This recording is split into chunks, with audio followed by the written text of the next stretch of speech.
do just that. Excellent choice.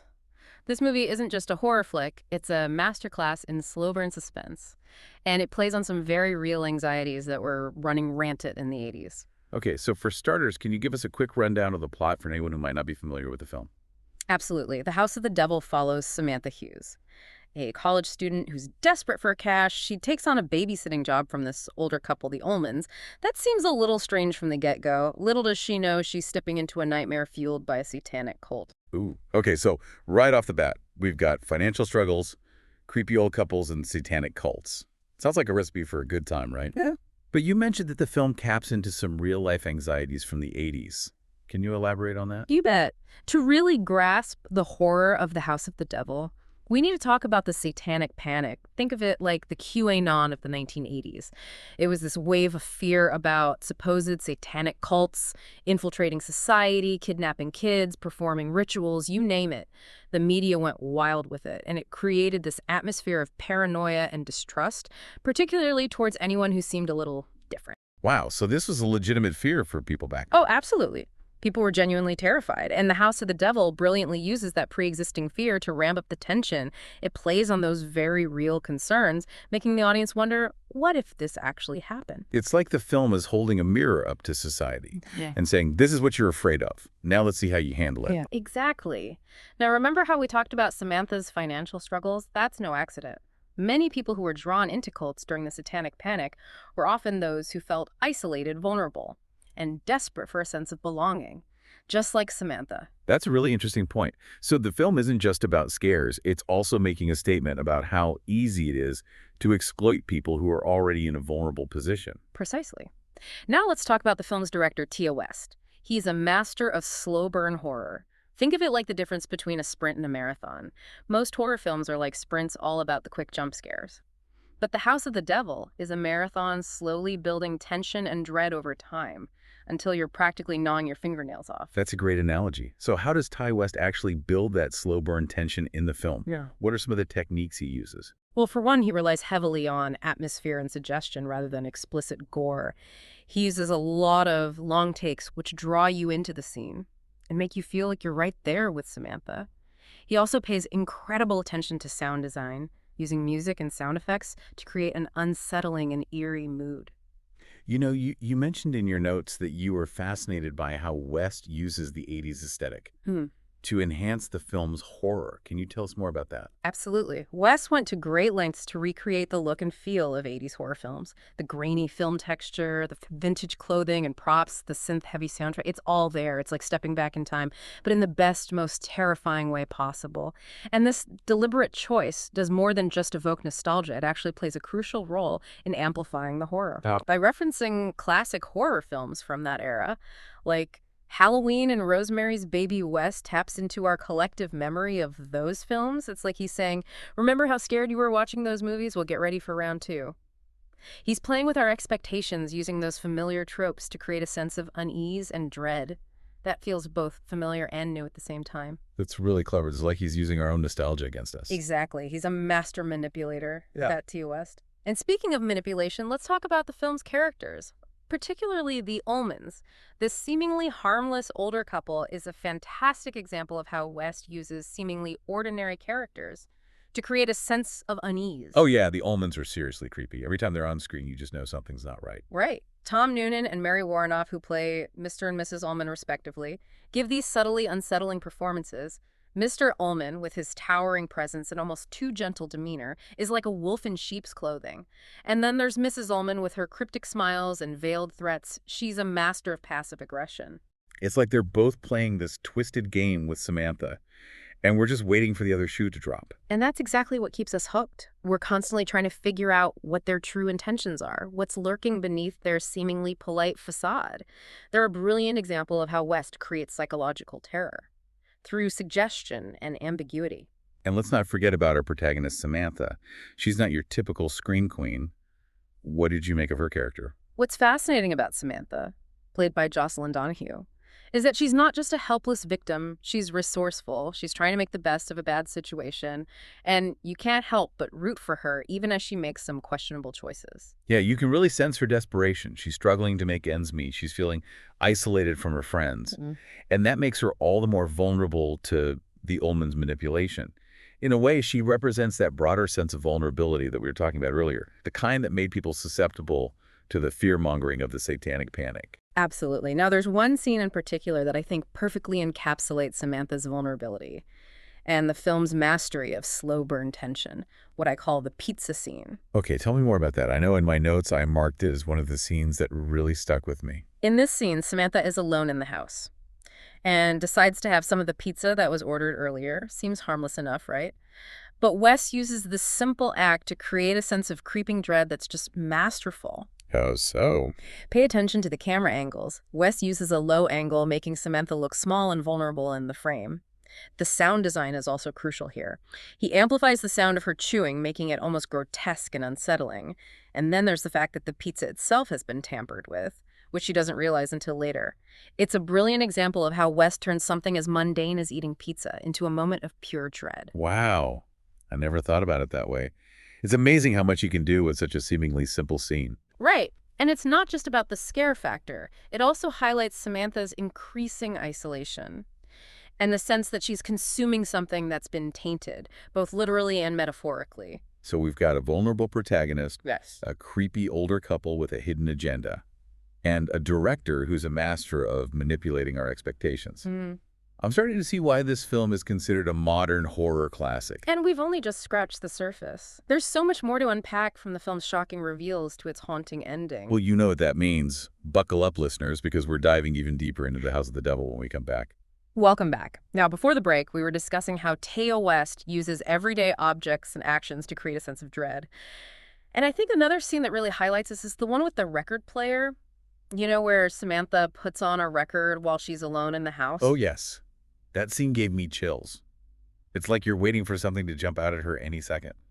What do you think T. West is doing there to create that tension? Well, it's all about anticipation and the power of suggestion. Wes uses the camera to draw attention to certain details. The record player itself, the needle dropping onto the vinyl, the way Samantha's eyes dart around the room looking for any sign of danger. He's basically guiding our gaze, making us hyper-aware of every little thing. And then there's the music itself. Yeah. It's not necessarily scary music, but the way it's used in that scene, it just adds to the feeling of unease. Exactly. The music, the creaking of the old house, the sound of Samantha's footsteps, all of these sounds are amplified and mixed in a way that creates a sense of heightened awareness, like your senses are on high alert. You're waiting for something to happen, but you don't know what or when. It's like he's playing a game with our nerves. Speaking of playing games, let's talk about the hidden room that Samantha discovers. That scene was a real turning point in the film, wouldn't you say? Oh, absolutely. That's where the film takes a decisive turn from psychological suspense into more visceral horror. And again, Wes uses a lot of subtle techniques to build the tension before revealing the true horror of what Samantha finds. Can you give us an Think about the lighting. As Samantha descends into the darkness, the shadows become more pronounced, obscuring our view and creating a sense of claustrophobia. You can feel her fear as she walks deeper into the unknown, and the audience shares that fear because we don't know what she's going to find either. And when she finally does find it, it's a truly horrifying moment. Yeah. You know, you mentioned in your notes that you were impressed with West's use of practical effects. I'm assuming this scene is a prime example of that. You are absolutely right. What Samantha discovers in that room is disturbing and realistic, and it's all the more impactful because it's achieved through practical effects rather than CGI. This decision adds to the film's authenticity and makes the horror feel more tangible and believable. It's like he's saying, this is real. This could happen. Precisely. Now let's talk about something you brought up earlier, the film's ending. You said it left you with a lot of questions. What were some of those questions? Well, for one, the ending is pretty ambiguous. It doesn't tie everything up neatly.